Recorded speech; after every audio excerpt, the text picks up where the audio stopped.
शांती. आज आहे 5/12/23 ची मुरली. महावाक्य आहे, गोड मुलांनो, कल्याणकारी बाबा आता तुमचे असे कल्याण करतात की कधीही रडावे लागणार नाही. रडणे हे अकल्याण किंवा देह अभिमानाचे लक्षण आहे. प्रश्न आहे, कोणते अटळ भविष्य जाणत असून देखील तुम्हाला सदैव निश्चिंत राहायचे आहे? उत्तर आहे, तुम्ही जाणता की या जुन्या दुनियेचा विनाश नक्की होणार आहे. भले शांततेसाठी प्रयत्न करत राहतात, परंतु नर चाहत कुछ और. कितीही प्रयत्न केले तरी हे भवितव्य टळू शकत नाही. नैसर्गिक आपत्ती इत्यादी सुद्धा येणार आहेत. तुम्हाला अभिमान आहे की आपण ईश्वरीय गोद घेतली आहे, अर्थात ईश्वराकडे दत्तक गेलो आहोत. जे साक्षात्कार केले आहेत ते सर्व प्रत्यक्षात घडणारच आहेत. त्यामुळे तुम्ही सदैव निश्चिंत राहता. ओम शांती. विश्वामध्ये मनुष्यांच्या बुद्धीमध्ये भक्ती मार्गाचेच गायन आहे, कारण अजून भक्ती मार्ग चालू आहे. इथे मात्र भक्तीचे गायन नाहीये. इथे तर बाबांची स्तुती आहे. बाबांची महती करायची असते. ज्या बाबांकडून इतका श्रेष्ठ वारसा मिळत आहे.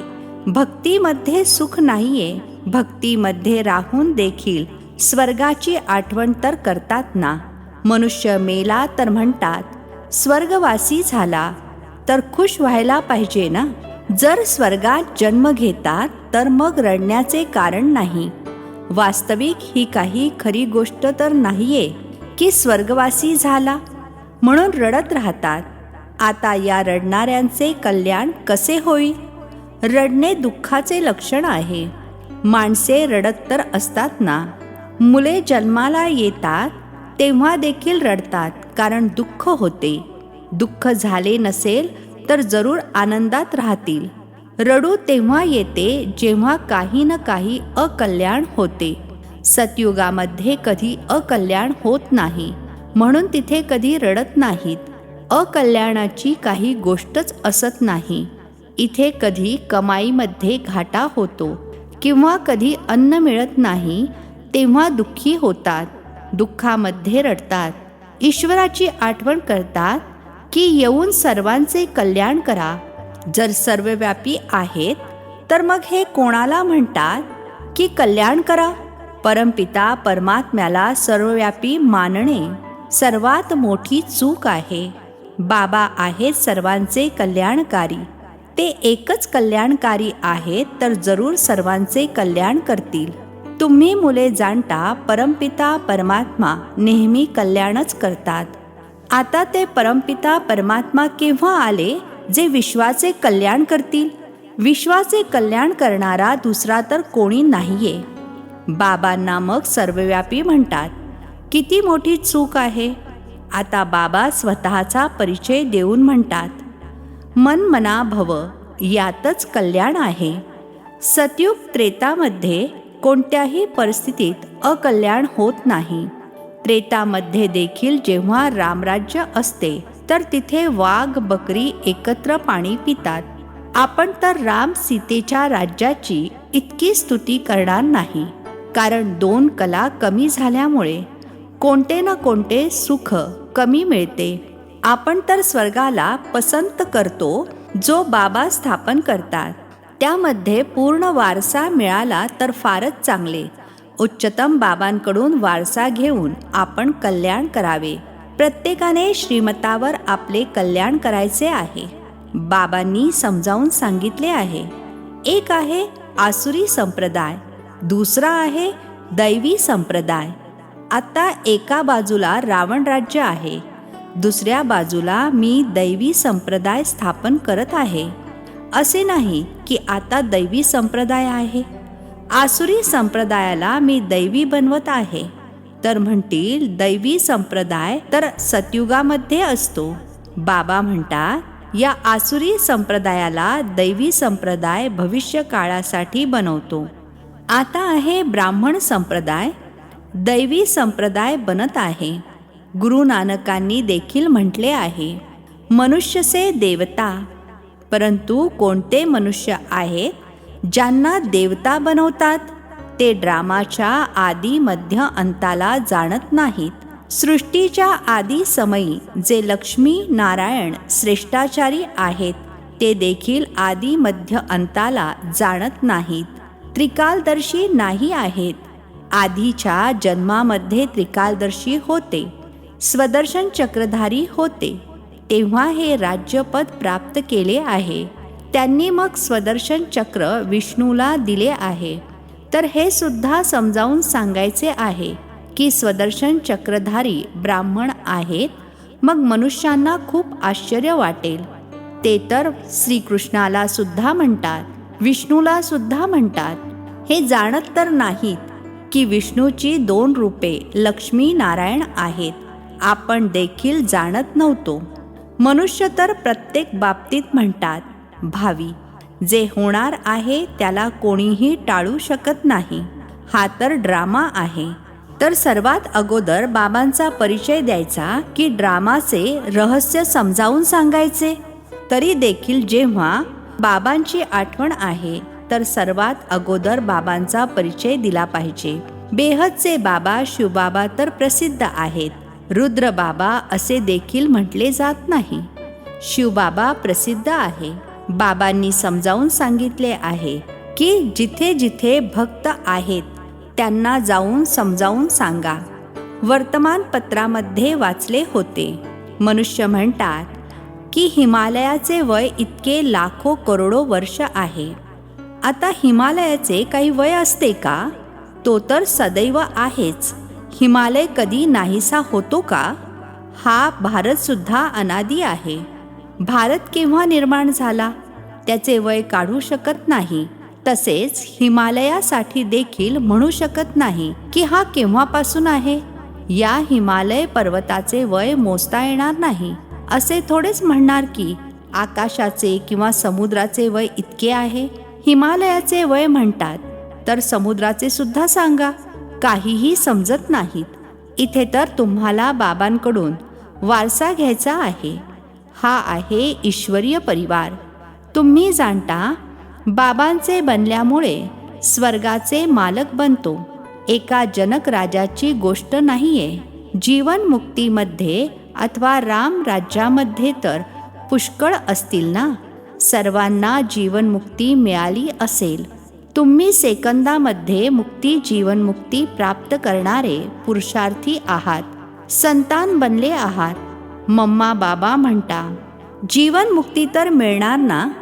समजू शकता प्रजा तर भरपूर बनत राहते. दिवसेंदिवस प्रभाव तर पडणार आहे ना. हे धर्म स्थापन करणे फार कष्टाचे काम आहे. ते तर वरून येऊन स्थापन करतात. त्यांच्या मागोमाग वरून येत जातात. इथे तर एका एकाला राज्यभाग्य प्राप्त करण्यालायक बनवावे लागते. लायक बनविणे बाबांचे काम आहे.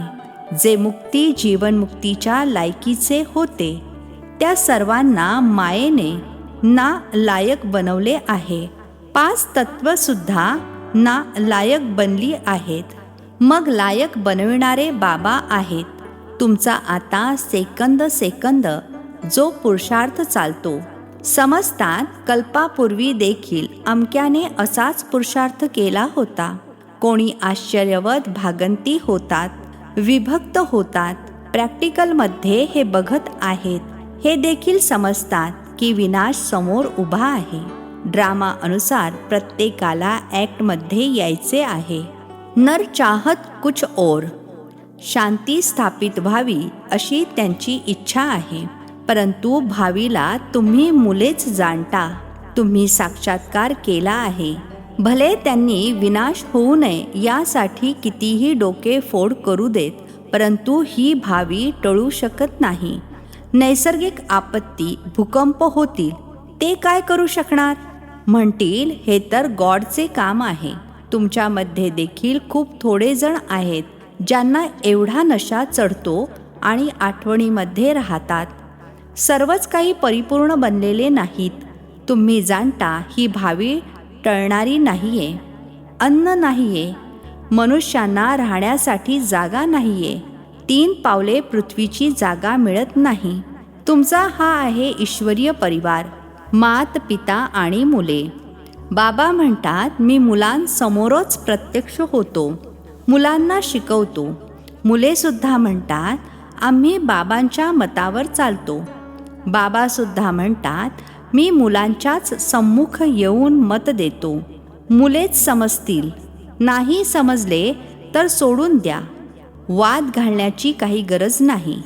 आपण परिचय देतो बाबांचा.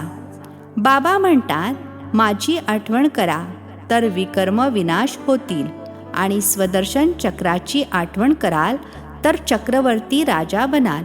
मनमना भव मध्याजी भव याचा अर्थ देखील हाच आहे. बाबांचा परिचय द्या, ज्यामुळे क्रिएटर अर्थात रचयिता आणि क्रिएशन अर्थात रचना यांचे रहस्य तर समजतील. मुख्य ही एकच गोष्ट आहे. गीतेमध्ये ही एकच मुख्य चूक आहे. बाबा म्हणतात, मज कल्याणकारीलाच येऊन कल्याण करायचे आहे. बाकी शास्त्रांद्वारे कल्याण होऊ शकत नाही. पहिले तर सिद्ध करायचे आहे की भगवान एक आहेत. त्यांची तुम्ही आठवण करता, परंतु जाणत नाही. बाबांची आठवण करायची असेल तर परिचय देखील पाहिजे ना. ते कुठे राहतात, येतात किंवा नाही. बाबा वारसा तर नक्की इथल्यासाठीच देतील की तिथल्यासाठी देतील. बाबा तर सन्मुख पाहिजेत. शिवरात्री सुद्धा साजरी करता. शिव तर सर्व आत्म्यांचे सुप्रीम फादर आहेत. ते रचता आहेत, नवे ज्ञान देतात. सृष्टी चक्राच्या आदी मध्य अंताला ते जाणतात. ते आहेत सर्वोच्च टीचर, जे मनुष्याला देवता बनवतात, राजयोग शिकवतात. मनुष्य कधीही राजयोग शिकवू शकत नाही. आम्हाला सुद्धा त्यांनी शिकवले आहे, त्यामुळे आम्ही शिकवत आहोत. गीतेमध्ये देखील सुरुवातीला आणि शेवटी मनमना भव आणि मध्याजी भव म्हटले आहे. झाड आणि ड्रामाचे ज्ञानसुद्धा बुद्धीमध्ये राहते. सविस्तरपणे समजावून सांगावे लागते, तरी देखील रिझल्टमध्ये मग एक गोष्ट येते, ती म्हणजे बाबा आणि वारशाची आठवण करायची आहे. इथे तर एकच गोष्ट आहे, आपण विश्वाचे मालक बनणार आहोत. विश्वाचे कल्याणकारीच अर्थात बाबा विश्वाचा मालक बनवतात. स्वर्गाचा मालक बनवतील, नरकाचा मालक थोडेच बनवतील. दुनियेला हे माहीत नाही की नरकाचा रचयिता रावण आहे, स्वर्गाचे रचयिता बाबा आहेत. आता बाबा म्हणतात, मृत्यू समोर उभा आहे. सर्वांची वानप्रस्थ अवस्था आहे. मी तुम्हाला नेण्यासाठी आलो आहे. माझी आठवण करा तर विकर्म विनाश होतील. आत्मा अशुद्ध पासून शुद्ध बनेल, मग तुम्हाला स्वर्गात पाठवून देऊ. कोणालाही हे निश्चय बुद्धीने समजावून सांगायचे आहे, पोपटासारखे नाही. निश्चय बुद्धी असणाऱ्याला मग रडण्याची अथवा देह अभिमानामध्ये येण्याची गरजच राहत नाही. देह अभिमान खूप घाणेरडे बनवतो. आता तुम्ही देही अभिमानी बना. शरीर निर्वाहासाठी काम करा. ते तर कर्मसन्यासी बनतात. इथे तर तुम्हाला गृहस्थ व्यवहारामध्ये राहायचे आहे, मुलांना सांभाळायचे आहे. बाबांना आणि चक्राला जाणणे तर खूप सोपे आहे. बाबांना किती मुले आहेत, मग त्यामध्ये कोणी सुपुत्र आहेत तर कोणी कुपुत्र आहेत. नाव बदनाम करतात, काळे तोंड करतात. बाबा म्हणतात, काळे तोंड नका करू. संतान बनता आणि मग काळे तोंड करता, कुल कलंकित बनता. या कामचितेमुळे तुम्ही सावळे बनले आहात. कामचितेवर थोडेच जळून मरायचे आहे, थोडा सुद्धा नशा असता कामा नये. संन्यासी इत्यादी आपल्या शिष्यांना थोडेच असे म्हणतील, ते स्वतः वास्तवात तसे नाही आहेत. बाबा तर सर्वांना सत्य गोष्टी समजावून सांगतात. बाबा म्हणतात, माझी आठवण करा. तुम्ही गॅरंटी दिली आहे. बाबा तुमच्या मतावर चालून आम्ही स्वर्गवासी बनणार. बाबा म्हणतात, मुलांनो, पुन्हा विषय गटारामध्ये पडण्याचा विचार का करता? तुम्ही मुली जर अशी मुरली चालवाल तर म्हणतील असे ज्ञान तर आम्ही कधी ऐकले नव्हते. मंदिराच्या प्रमुखाला भेटले पाहिजे, चित्रे घेऊन गेले पाहिजे. हे त्रिमूर्ती झाड दिलवाल्याचेच चित्र आहे. वरती दैवी झाड उभे आहे. बाकी दैवी झाड जे पास्ट झाले आहे ते दाखवतात. अशी सेवा जर कोण करून दाखवेल तर बाबा महिमा करतील. याने तर कमाल केली आहे. जशी बाबा रमेश भाईंची स्तुती करतात. प्रदर्शनी हा विहंग मार्गाच्या सेवेचा चांगला प्रकार काढला आहे. इथे सुद्धा प्रदर्शनी करूया. चित्रे तर खूप छान आहेत. आता बघा, दिल्लीमध्ये जे धार्मिक संमेलन होते ते देखील म्हणतात वननेस अर्थात एकता व्हावी. त्याला तर काही अर्थच नाही. बाबा एक आहेत, बाकी आहेत भाऊ बहिणी. बाबांकडून वारसा मिळण्याची गोष्ट आहे. आपसात एकत्र येऊन शीरखंड कसे होतील या गोष्टी समजून घेण्यासारख्या आहेत. प्रदर्शनीचे प्रोग्राम वाढण्यासाठी युक्ती करायची आहे. जे सेवेचा पुरावा दाखवत नाहीत त्यांना तर लाज वाटली पाहिजे. जर 10 जण नवीन आलेत आणि 8-10 जण मेले अर्थात निघून गेले तर याने फायदा काय झाला? अच्छा, गोड गोड खूप खूप वर्षांनंतर भेटलेल्या मुलांप्रती मात पिता बापदादांची प्रेमपूर्वक आठवण आणि सुप्रभात. आत्मिक पित्याचा आत्मिक मुलांना नमस्ते. आम्हा आत्मिक मुलांचाही आत्मिक पित्यांना नमस्ते. धारणेसाठी मुख्य सारांश. पहिला पॉइंट आहे, शरीर निर्वाहासाठी काम करत असताना देही अभिमानी राहण्याचा अभ्यास करायचा आहे. कोणत्याही परिस्थितीमध्ये रडायचे नाही किंवा देह अभिमानामध्ये यायचे नाही. दुसरा पॉइंट आहे, श्रीमतावर स्वतःचे आणि दुसऱ्याचे कल्याण करायचे आहे. सुपुत्र बनून बाबांचे नाव प्रसिद्ध करायचे आहे. आजचे वरदान आहे, व्यर्थ संकल्पांना समर्थमध्ये परिवर्तित करून सहज योगी बनणारे समर्थ आत्मा भव. व्यर्थ संकल्पांना समर्थमध्ये परिवर्तित करून सहज योगी बनणारे समर्थ आत्मा भव. स्पष्टीकरण आहे, बरीच मुले विचार करतात की माझा पार्ट तर इतका दिसत नाही, योग तर लागत नाही, अशरीरी होत नाही. हे आहेत व्यर्थ संकल्प. या संकल्पांना परिवर्तित करून समर्थ संकल्प करा की आठवण तर माझा स्वधर्म आहे. मीच कल्पाकल्पाचा सहज योगी आहे. मी योगी बनणार नाही तर कोण बनणार? कधीही असा विचार करू नका की काय करू, माझे शरीर तर चालू शकत नाही, हे जुने शरीर तर बेकार आहे. नाही, वाहाचे संकल्प करा. या अंतिम शरीराचे गुणगान गा तर समर्थी अर्थात शक्ती येईल. स्लोगन आहे, शुभ भावनांची शक्ती दुसऱ्यांच्या व्यर्थ भावनांना देखील परिवर्तित करू शकते. शुभ भावनांची शक्ती दुसऱ्यांच्या व्यर्थ भावनांना देखील परिवर्तित करू शकते. अच्छा, ओम शांती.